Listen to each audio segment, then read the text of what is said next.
revolutionizing oral care, the self-assembling peptide matrix. Here are our learning objectives. Before we begin, let's take a closer look at how self-assembling peptides, or SAPs, can be utilized. We found that one of the major concerns facing dental clinicians is that more patients are asking for non-fluoridated toothpaste.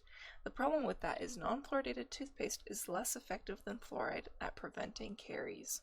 With the intervention of SAPs, it's possible that they can be just as, if not more, effective than fluoridated products. In that regard, we want to compare them to determine if the addition of SAPs would improve the remineralization of teeth beyond that of fluoride. In essence, we are comparing how SAPs hold up to the gold standard of fluoride remineralization. Why would patients want non-fluoridated toothpaste to begin with? The major reason is that they are concerned for their health and the health of their children. Allergic reactions, although rare, exist. Increased risk for fluorosis in children is another major cause to avoid fluoridated toothpaste due to accidental or unnecessary ingestion. Lastly, although we know that fluoride in high concentrations causes toxicity, a lot of our patients don't understand the scale of concentration, so they fear developing health issues if used. Now that we have an idea behind the why, let's identify the how behind SAPs. The first step to understanding the how is to differentiate between the two mechanisms of action of remineralizing agents. The first is to decrease the solubility of enamel. This means enamel rods thicken to prevent acid seeping into the tissue. This has been the gold standard that we've come to know so well, such as fluoride, amorphous calcium phosphate, and even new technology like nanohydroxyapatite. The second way is by increasing the surface area of enamel. This is done through SAPs like P11-4 or other self-assembling peptide matrices. Instead of thickening enamel rods, the peptides link up to create 3D scaffolding chains. The 3D matrix that SAPs form attach calcium and potassium stored in saliva that assemble into new hydroxyapatite crystals. Fluoride only works to add to already existing crystals. Having covered its key features, let's now shift our focus to the data represented in these graphs, which compares fluoride alone, in gray, versus P11-4 varnish, known as CR, which is in green. The left graph depicts caries inactivation. At the 6-month mark, P11-4 caries were inactivated 46% more than fluoride alone. On the right, the results show that P11-4 can actually regress caries, which is why it is such an amazing biomimetic agent. Using laser fluorescence, we see how caries regressed by 17.5 more than fluoride alone. Clearly, it is already proving to be a superior product. In addition to its abilities to regress caries, P11-4 can also achieve a depth far beyond that of fluoride.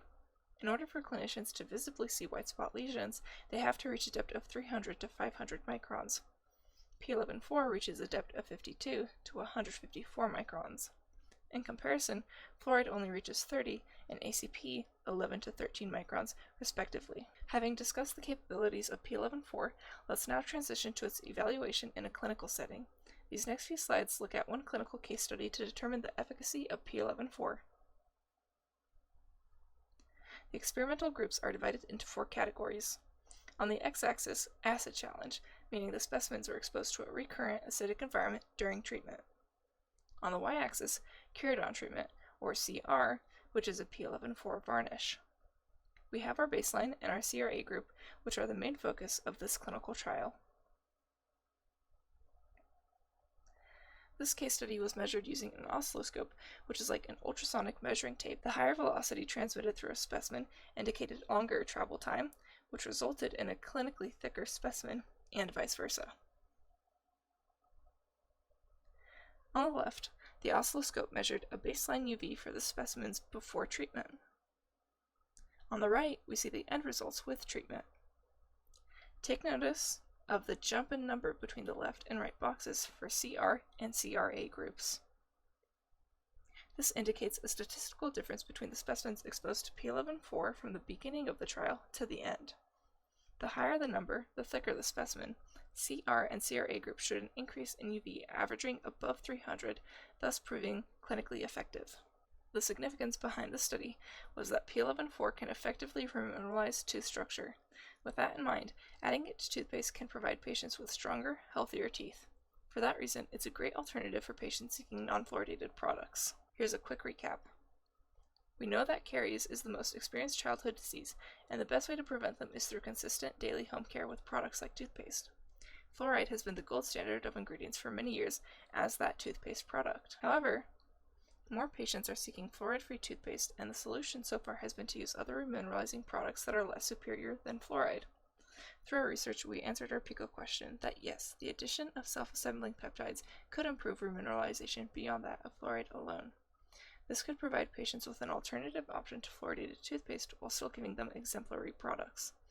Although we are excited about the potential of SAPs, we must recognize its shortcomings. While SAPs have shown superior efficacy in clinical trials, its integration into toothpaste formulations is still pending. However, our research underscores its potential as a remineralizing home care product for patients. Thank you.